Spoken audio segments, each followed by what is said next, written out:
Thank you, Madam Chair. Appreciate sitting in on the committee today.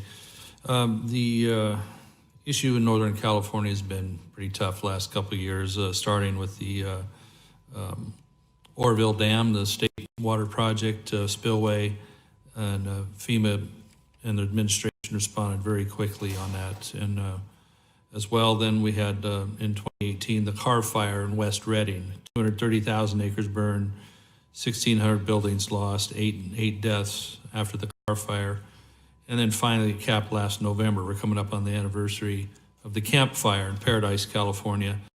150,000 acres burned, 18,000 buildings destroyed, and 86 lives lost, all told in that. Humongous tragedy.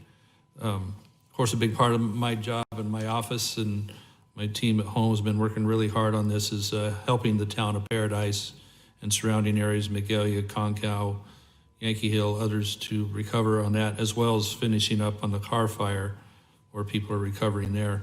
Town of Paradise, for example, people have been very patient, very resilient on this issue. Even the Paradise High football team has outscored their opponents 362-40 and is undefeated right now. So, everybody's really hanging in there strong with resilience. And FEMA, I commend you, Administrator Byard, on, again, the immediacy of getting resources and the support on the Camp Fire for removing the toxic material on each footprint where a home or a building is burned down, and seeing the need on that watershed to just get that out and get it moved to approved waste areas.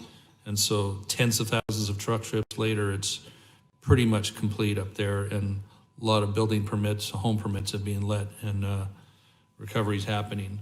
So great work on that, working with Cal OES, Office of Emergency Services, and local governments on that. So there's always people that are going to, there's always an impatience with resources don't get there as fast as people want, and untangling issues and red tape. And so let's talk just real quick about the concept of temporary housing for folks who've been displaced. And again, we're thankful for all this.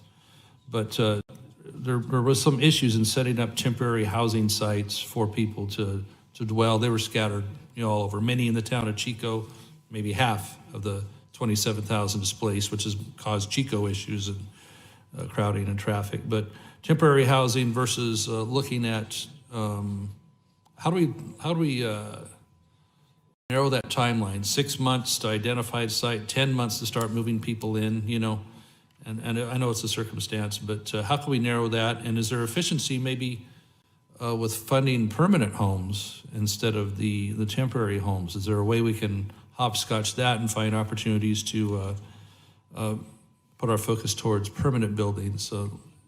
Can you touch on that, please?